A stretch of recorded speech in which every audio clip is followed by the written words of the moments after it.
जन समर्थन नहीं, जन सैलाब यहाँ पर उमड़ा हुआ है भारत जोड़ो न्याय यात्रा के समर्थन में।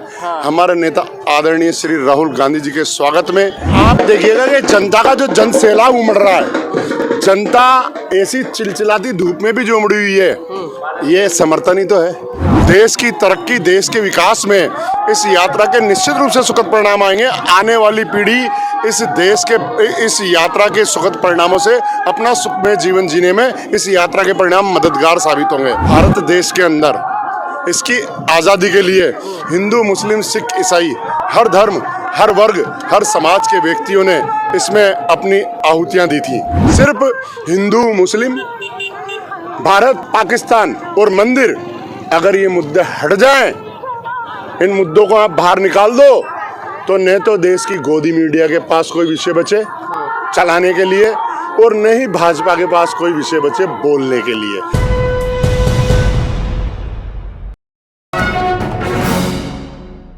नंदुरबार में यात्रा है, किस तरह से देख रहे हैं, समर्थन मिल रहा है लोगों का?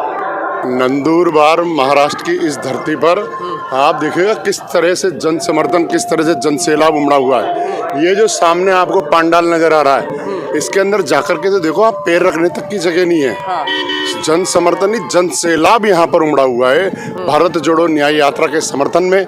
हमारे नेता आदरणीय श्री राहुल गांधी जी के स्वागत में, और हमारे नेता आदरणीय श्री राहुल गांधी जी के दो शब्द सुनने के लिए ऐसी चिलचिलाती धूप में, ऐसी तपती हुई धूप में, ऐसी गर्मी में यहाँ पर जन सैलाब उमड़ा हुआ है। तो लग रहा है इस यात्रा का कुछ फायदा होगा? आप पिछली यात्रा में भी रहे। यात्रा देखो, यात्रा का इस यात्रा का निश्चित रूप से फायदा होगा। आपने सही कहा कि मैं पिछली यात्रा में भी रहा। ये बोलेरो कैंपर गाड़ी पर बनवाए गए विशेष रथ के साथ हमारे नेता आदरणीय श्री राहुल गांधी जी के द्वारा निकाली गई भारत जोड़ो यात्रा से भी मैं इस बोलेरो कैंपर पर जब रथ बनकर के कंप्लीट हुआ, उसके बाद महाराष्ट्र के सेगांव से श्रीनगर के लाल चौक तक कंधे से कंधा मिलाकर, कदम से कदम मिलाकर के चला। उस समय हमारे नेता का एक ही संदेश था, इस देश के अंदर शांति, सद्भावना, भाईचारे के साथ। आप पूरी यात्रा में पिछली बार भी 6 महीने रहे और इस बार भी लगातार चल रहे हैं। ऐसा क्या आपको मोटिवेशन मिलता है राहुल गांधी को लेकर, जो राहुल गांधी का इतना आप समर्थन कर रहे हैं? देखो, मैं राहुल गांधी जी की विचारधारा, इस कांग्रेस पार्टी की विचारधारा से जुड़ा हुआ हूँ। मुझे गर्व है, मुझे फक्र है। चुनाव आप जानते हो, धन बल भुजबल, और आजकल तो ईवीएम का भी बल, इन सब चीजों से लड़ा जा रहा है। और आप देखिएगा कि जनता का जो जन सैलाब उमड़ रहा है, जनता ऐसी चिलचिलाती धूप में भी जो उमड़ी हुई है, ये समर्थन ही तो है, ये समर्थन ही तो है। तो निश्चित रूप से इस भारत जोड़ो न्याय यात्रा के भविष्य में बहुत ही सुखद परिणाम आएंगे। मैं आपको यहाँ पर एक उदाहरण देना चाहूँगा कि अंग्रेजों ने नमक जैसी चीज़ पर टैक्स लगा दिया था, तो परम श्रद्धेय स्वर्गीय श्री महात्मा गांधी जी के द्वारा उस समय दांडी यात्रा निकाली गई थी, है ना। तो आपने देखा कि किस तरह से उस नमक के भाव औंधे मुँह गिरे। तो ये यात्रा के निश्चित रूप से भविष्य में बहुत ही सुखद परिणाम आएंगे। देश की तरक्की, देश के विकास में इस यात्रा के निश्चित रूप से सुखद परिणाम आएंगे। आने वाली पीढ़ी इस देश के इस यात्रा के सुखद परिणामों से अपना सुखमय जीवन जीने में इस यात्रा के परिणाम मददगार साबित होंगे। मैं आपको ये बताना चाहूँगा कि भारत देश के अंदर इसकी आज़ादी के लिए हिंदू, मुस्लिम, सिख, ईसाई, हर धर्म, हर वर्ग, हर समाज के व्यक्तियों ने इसमें अपनी आहुतियां दी थी। मेरी तो इतनी उम्र नहीं है कि मैंने देश की आज़ादी की जो संग्राम, वो आंदोलन था, वो देखा, परंतु हमारे पूर्वजों ने भी इसके अंदर आहुतियां दी है। इसी तरह से मैं आपको ये समझाना चाहूँगा कि भाजपा तो कह रही है राहुल गांधी जो है अपनी राजनीति सीधी कर रहे हैं, इस यात्रा का कोई फायदा नहीं है। इस यात्रा का इतना जन सैलाब जो उमड़ रहा है, राजनीति सीधी कर रहे हैं, राजनीति के लिए कर रहे हैं। नहीं, राजनीति, प्रधानमंत्री बन रहे हैं नहीं तो मुझे एक बात बताओ कि अगर वो चाहते और परम आदरणीय सोनिया गांधी जी चाहती, तो 2009 में और 2014 के अंदर प्रधानमंत्री आदरणीय श्री राहुल गांधी जी भी बन सकते थे और श्रीमती सोनिया गांधी जी भी बन सकती थी। उन्होंने इस पद को अस्वीकार किया। कांग्रेस को एक रखने के लिए, इस देश की तरक्की के लिए, इस देश के विकास के लिए एक परिपक्व व्यक्ति जो अर्थशास्त्री थे उनको इस देश की बागडोर संभलाई कांग्रेस ने।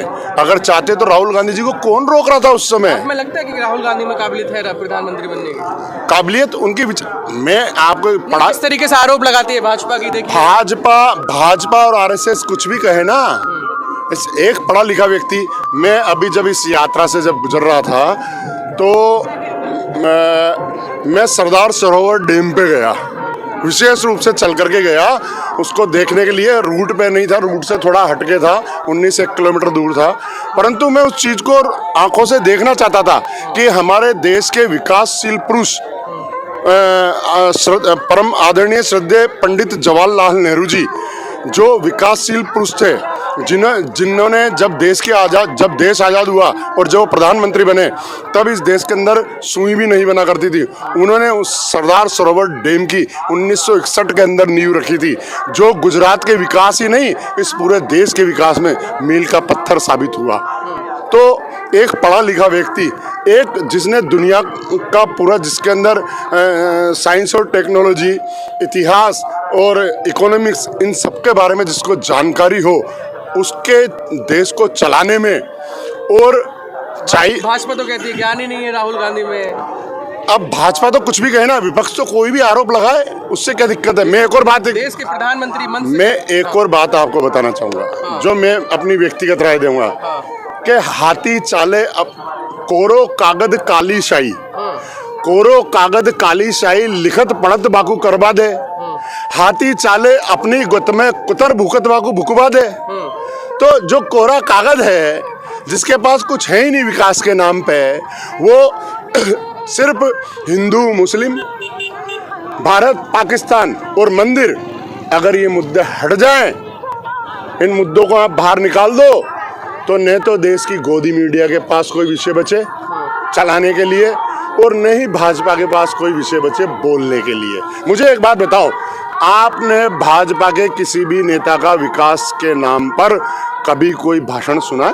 हिंदू मुस्लिम कहते हैं लगातार लोग भूखा नहीं सो रहे, राशन मिल रहा है, राम मंदिर बनवा दिया, नहीं तो विकास हो रहा है। मैं भगवान, जब मैंने भी हिंदू धर्म के अंदर, भारतीय समाज की व्यवस्था के अनुसार मैंने भी हिंदू धर्म के अंदर जन्म लिया है, और जब हिंदू धर्म में मैंने जन्म लिया है तो मैं भी सवेरे उठता हूँ, किसी ना किसी रूप में ईश्वर को मानता हूँ, है ना, और दीपक बत्ती लगाता हूँ। तो ये थोड़ी है मैं मोदी जी के गुण गाऊंगा और भाजपा के गुण गाऊंगा तभी मैं हिंदू हूँ, ऐसा नहीं है।